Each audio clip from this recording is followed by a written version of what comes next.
listening to Unfiltered Connections, the podcast bridging industries, crossing perspectives, and creating partnerships. I'm your host, Mario Chessa. Hi, I'm Mario Chessa, and you're listening to episode 1 of the Unfiltered Connections podcast. I was born and raised in Belgium from Italian father and Belgian mother, spent most of my time in luxury hospitality, and Unfiltered Connections is going to be about how hospitality and tourism is an incredible platform for other industries, is a big connector between people, between companies, between brands. It will also address cross-industry brand marketing. And last but not least, we'll be addressing Portugal as a country, as a destination, as a place to live, given that this is the place where I have chosen to live. Now, without further ado, I'd like to introduce my very first guest. It's an honor and a pleasure to welcome Dennis Redmont. Dennis, thank you for having accepted the invitation. Hello to everyone. So, a few points about Dennis, even though I could spend half an hour talking about Dennis' bio. Dennis is a Lisbon-based journalist, author, and speaker. He's a veteran foreign correspondent and news executive. And he was the youngest associate press correspondent in Lisbon in 1965, which, by the way, Dennis, was the year I was born. And later, associated press executive for the Mediterranean. And there's a small analogy there as well, but because when I first met Dennis in 2002, I was actually in charge for Starwood's Mediterranean sales and marketing. So Dennis, we'll get back to that. Traveled the same in patch. A minute. Exactly, exactly. Now, you reported from many, many countries, covered revolutions, Middle Eastern crisis, and actually 3 traveling popes as well. You're fluent in 6 languages. Actually, you beat me by 1. Which ones are the 6 languages? So English, more or less. Italian, of course, with the hands. Spanish, Portuguese, where the country where I live. German and French, where I lived for 10 years. Wow, that's impressive. And Latin, of course, which helps you when you cover the Vatican and you follow the Pope. There you go. That makes it 7, actually. Yeah, it does. Yeah, with one language is a dead language. Exactly. You are also the co-founder of AP Biscam, former communications lead at the Council for the US and Italy. I think that was about the time that we met for the first time, right? That's correct. Right. And you were awarded the Medal of Cultural Merit here in Lisbon very recently. That's me. I'm a culture vulture. Congratulations. And we're also a Pulitzer finalist. And as I said, we could go on and on and on. But Dennis, I would love to talk about the first time we actually met one another, which was in 2002. At the time, I was heading Starwood's sales and marketing for Italy. And a colleague of ours had the bright idea to invite us to a crisis media training. Tell us a little bit more about that first encounter. And so I wouldn't mind knowing as well how you rated me at that time, because we never spoke about that. So a crisis in the media area or in the general area is when the proverbial hits the fan. And those are cases that a lot of multinationals and large companies don't have any preparation for, and they say, well, we should do crisis management when it happens. But that's actually the wrong way, because I've been associated with a lot of crises. One of the most dramatic was the one on the famous liner Costa Concordia, which washed up on an island near Italy because the captain was showing off to his girlfriend. It was a Romanian girlfriend who was in the piloting pod. And the ship washed off on the island, and 20 people were killed, and the whole 5,000 passenger had to be disembarked on the island in the middle of the cold winter. And what do you do when you're head of the Costa Empire and you're the CEO, and what are you going to do? So there's several alternatives. One alternative is go there immediately. So someone tried to do that at Dow Chemical when there was the Bhopal catastrophe for Dow Chemical, where all the chemicals spilled over in India. The CEO of Dow Chemical came to Bhopal in the deepest, dark part of India, and he was arrested. And so the country had a a lawsuit against him, and he wasn't able to leave again. Another one was for Esso, where the captain and the CEO were involved in an enormous spill in Alaska, and the CEO didn't bother to go there. So after the CEO didn't bother to go there, there was a tremendous blowback in the media, and they said, well, why is the man fleeing? He has no compassion. He has no empathy. So what is he doing? So that created another this situation where the crisis was not replied to. So in the case of the crisis of the Costa, we decided that it would be better to wait a few days, but to have the CEO come there and be a little bit empathetic with all the people on the island, and try to be a little bit more friendly with the passengers, seeing to do that you did a lot of care and whatever. So we tried to replicate this in a lot of the exercises that we did with CEOs or managers who tried to reply to crisis. And I don't know whether you've been in crisis situations. I'm sure you've been in dozens of them when Oh you're in yeah. hotels. It, And if you've seen hotels, they take fire, they have unexpected guests, they have people who have outrageous demands, people who fall into the traps of all-inclusive tours or whatever. So you must have had dozens of crises. So we decided that people needed to be prepared. So that's how we met. And you were one of the most outstanding trainees in that pod. Thank you, appreciate it.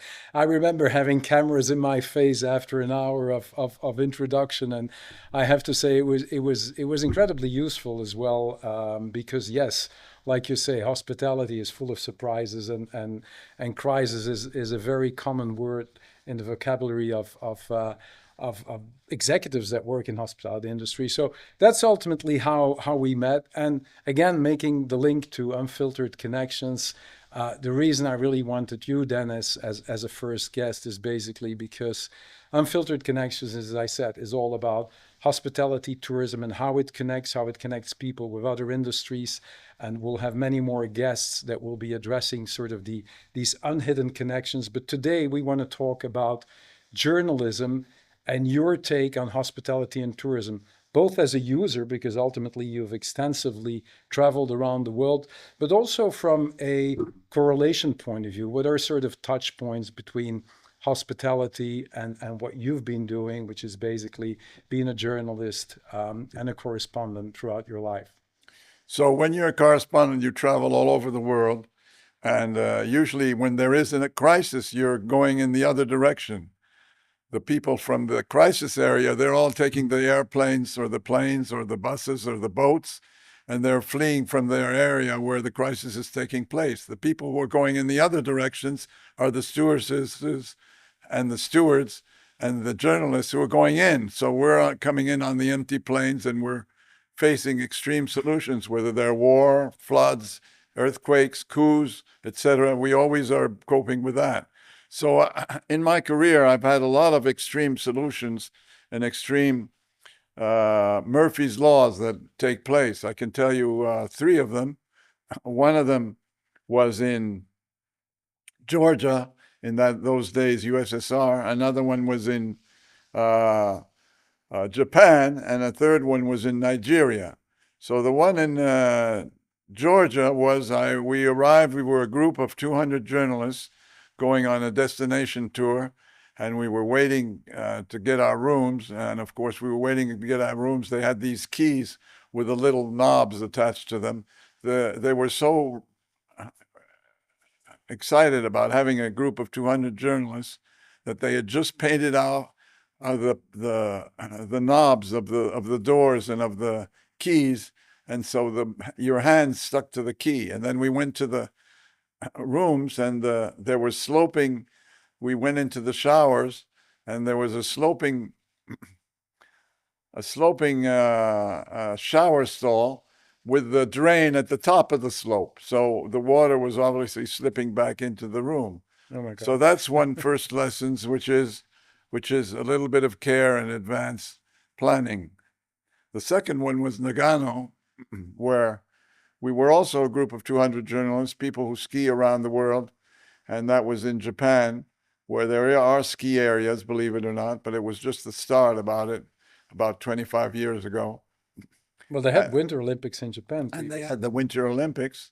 That's right. And so, but it wasn't a mass tourism like it's become now because the Olympics served to launch that.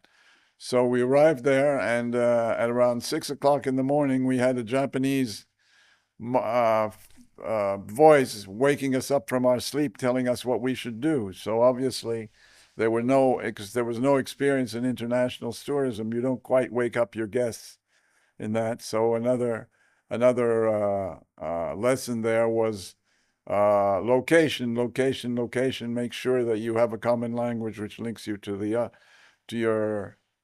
to your market. And the third one was Nigeria, where we were covering the Pope while he was there, and we were tucked into our hotel rooms for about 3 days. But the fourth day, when we were in Lagos, they locked us out of our rooms when we tried to come back from a day going through Nigeria with the Pope at masses and motorcades, etc. And so they locked us out of our room, and we went back down to the reception, and we said, "Well, why are you locking us back to the room?" "Oh, well, you have to pay your bill before you spend the last night here." So again, there was a question of not knowing and not trusting your guests. And the reason why they didn't trust your guests is that hundreds of Nigerians were going to this hotel and escaping from paying their bills. So obviously, there's a question of location, there's a question of care, and there's a question of trust. And so those issues, although these are three extreme situations, are applicable to uh, care and customer support and all sorts of new fangled things that brought us to the digital age. Right. Well, talking about the digital age as well, that's something else that I think is interesting to get your take on. I mean, we're living in an era of AI, artificial intelligence, and I think both our lines of work require and have been marked always by the soft skill abilities of the teams, of ourselves, actually, because you're constantly dealing with people, you're dealing with human beings, in your case, in very extreme situations. So what's your take on that? I mean, how can those skills be merged, and are they being merged today in this era of AI, or is there a lack of it? Is there a possibility, for instance, to transfer some of those skills into environments which are high-tech environments, simply because people are or have become very content focused and So maybe lack those soft one skills? of the things about Unfiltered Connections is that it will show you exactly what you can do in the modern era. I mean, the other day I was looking for a Stairmaster, or what do you call a one of these walkathons that you have at home that you plug in and you do walk All on. right, treadmill. Treadmill. Right. So I had a AI. I asked them what I could do, and the AI told me there are these models, and I asked what's the difference between these models, and AI came back, and then I asked for a comparison for prices, and then I asked for a comparison for music, and then I asked for a comparison whether I could put my iPad on it, and then I asked what type of uh, apps I could put on it, and then I asked the measurements, etc., and all that from my computer. So there's no reason why people don't do that for their hospitality, for their travel, for their leisure time. So we're going to have a lot of instant comparisons, and so you better have your wares ready and attractive to the people who are going to be your customers. So that's going to be AI. But the other is going to be empathy. Empathy marketing is going to be important because people are going to arrive at your hotel and they're going to remember the small gestures. And I'm sure you had dozens of small gestures in your hotel and hospitality career, where the client would come back, and it was the little detail, right, and the personal detail and the manager himself and the little attentions that were there that gave you the extra push for having a repeat loyalty client. Yeah, as a matter of fact, I remember when I started my career with ITT Sheraton at the time, there was a slogan, "Little things mean a lot," and that has always, remained marked and engraved in my thinking when you talk about hospitality, because that's what it's all about, right? Now, having said that, from a media perspective, and making the link again with hospitality and tourism, and to our initial encounter, things have changed a lot from a media point of view, from how you deal with the media. And actually, the podcast is an example. What's your view? What's your take? And what are your recommendations when it comes to how to deal with the media today, as opposed to how you dealt with the media 20 years ago? Well, 20 years ago, of course, there was no social media. There was no digital communications.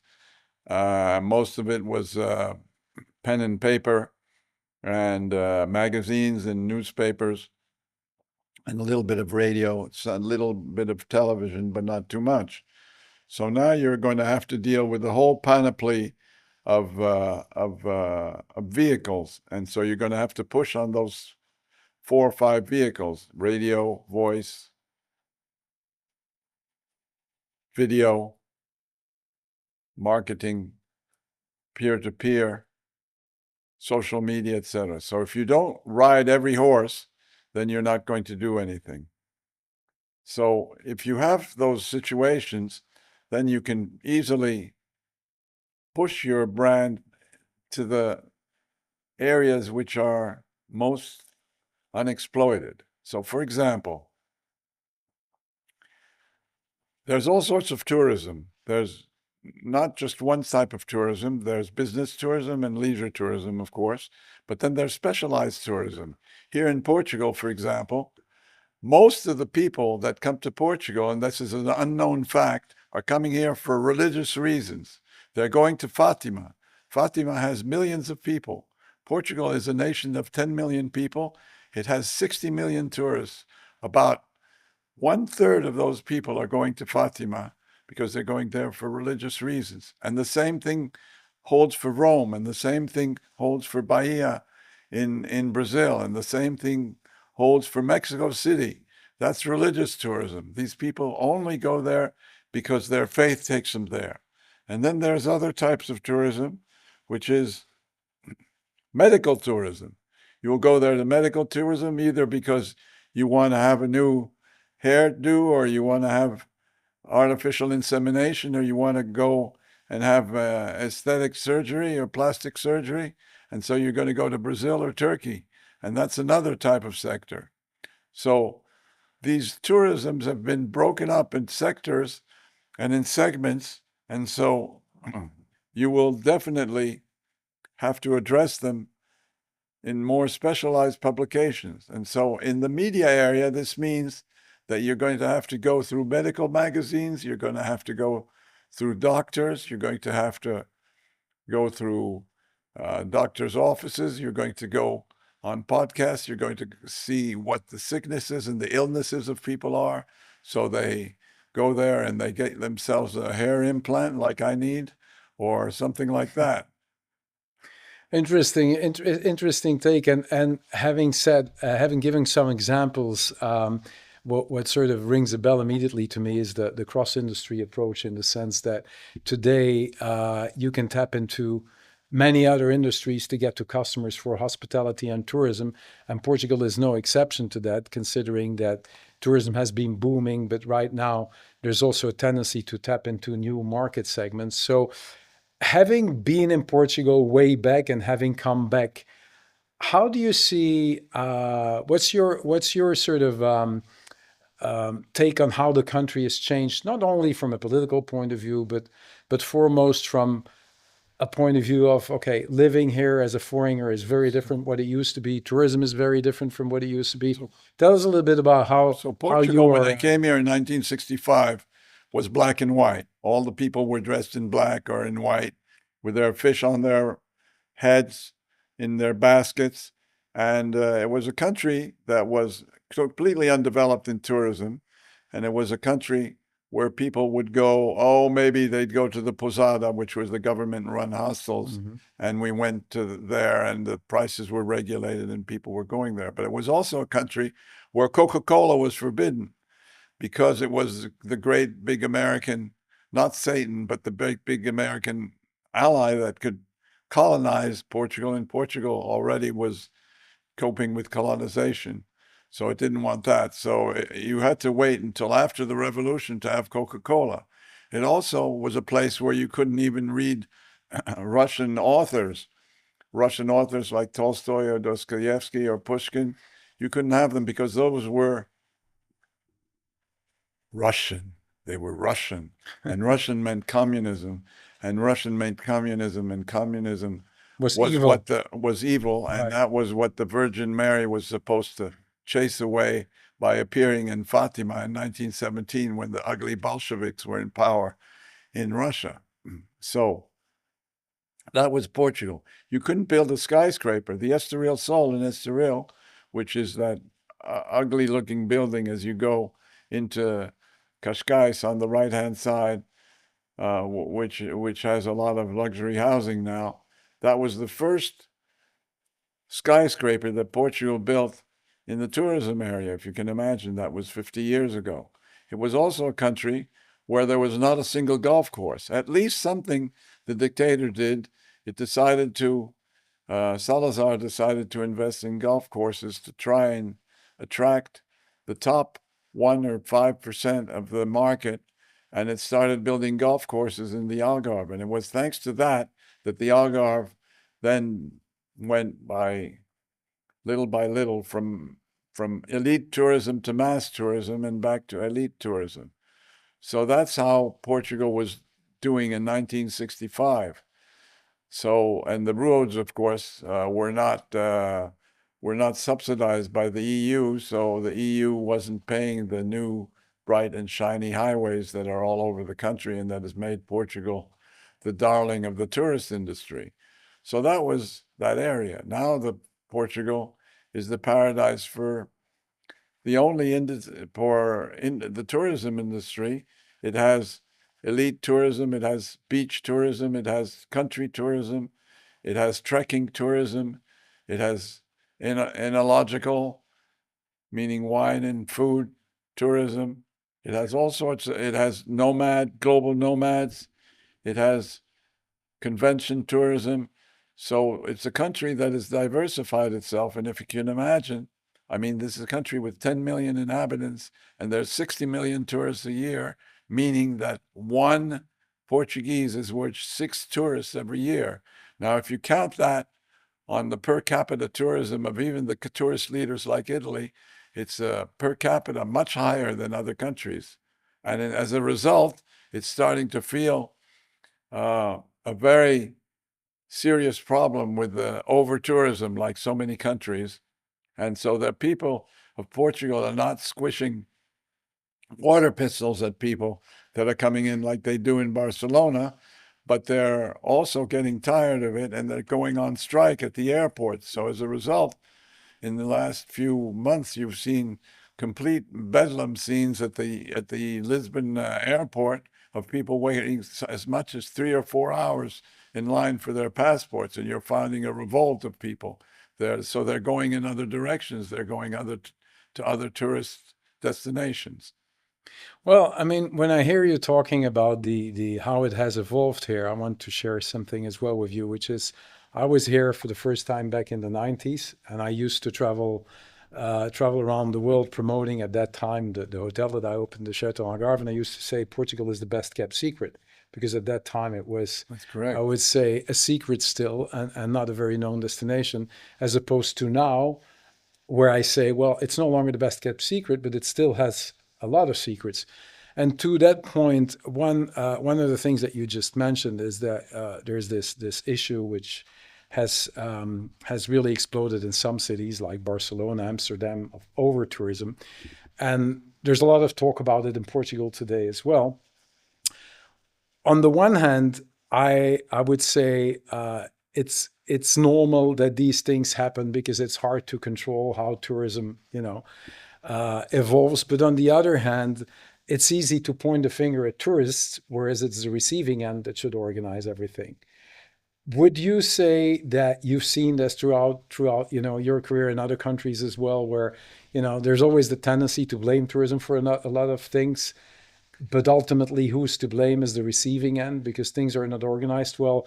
And I would like to address one specific city where I lived myself for 2 years, which is Venice, where everybody was always complaining about tourism, but ultimately it was the way tourism was managed that was really the issue.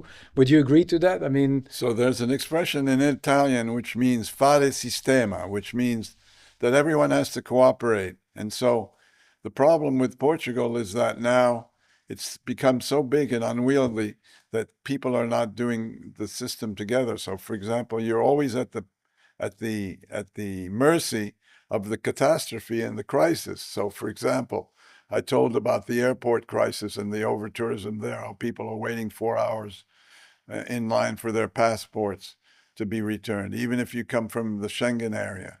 But then there's also the unexpected crisis, like the trolley car that collapsed, and how that was taken care of. And the mayor nearly lost his mayorship because he didn't respond fast enough.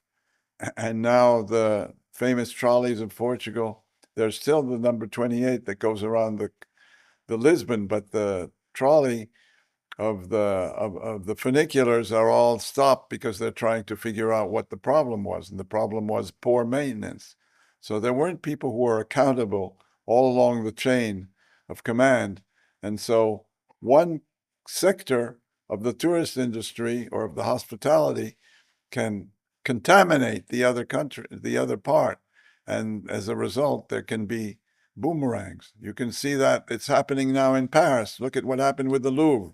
There was a big, there was a big theft there, and now the Louvre is coping with another crisis.